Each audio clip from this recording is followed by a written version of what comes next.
আসসালামু আলাইকুম এভরিওয়ান। আজকে তোমাদের সাথে শেয়ার করব গরুর মগজের রেসিপি। সাথে থাকো, দেখতে পারবা।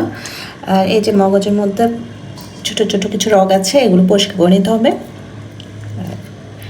কেন হচ্ছে রান্নাটা বসাবো, আগে পরিষ্কার করে নিই। সাথে থাকো, দেখতে থাকো।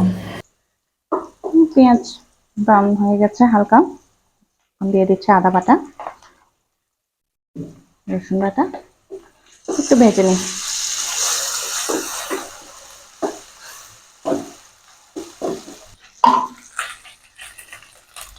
আমার পেঁয়াজ বাটা, আদা বাটা, রসুন বাটা বাটা হয়ে গেছে। এখন দিয়ে দিচ্ছি, এটা এখানে আছে হলুদ, মরিচ গুঁড়া, ধনিয়া গুঁড়া, জিরা গুঁড়া, মিষ্টি জিরা দিয়ে দিচ্ছি।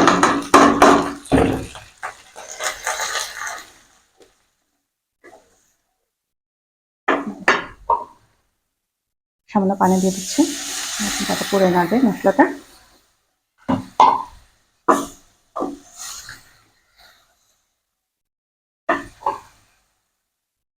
লাগবে মশলাটা ভালোভাবে কষাতে হবে যেন গন্ধটা চলে যায়। আর এই যে এখন দিয়ে দিচ্ছি এলাচ, দারচিনি, তেজপাতা।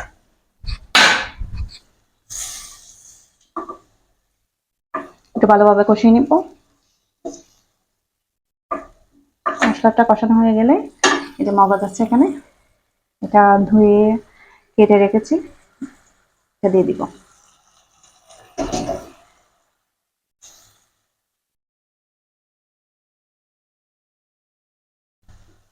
মশলাটা কষানো হয়ে গেছে, এখন মগজ দিয়ে দিচ্ছি।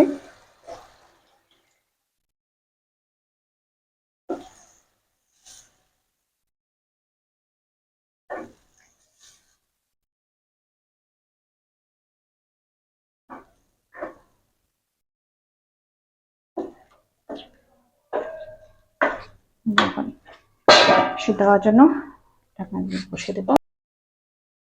লবণ দিয়ে দিলাম।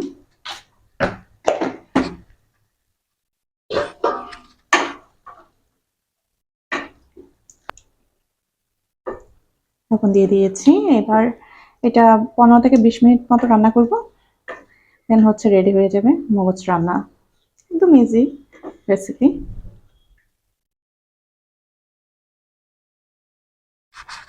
ঢাকনা দিয়ে দিই।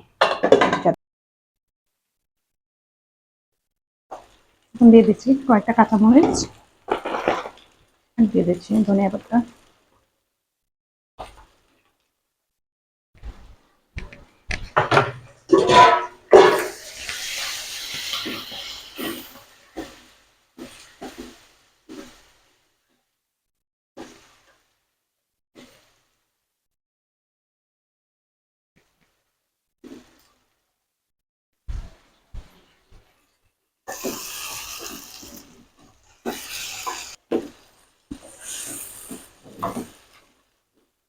এটা এখন একদমই রেডি।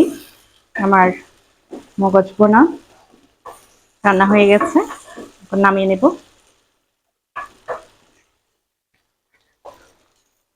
ও সরি, আমার না, গরুর গরুর মগজ বোনা। এই যে গরুর মগজ বোনা রেডি।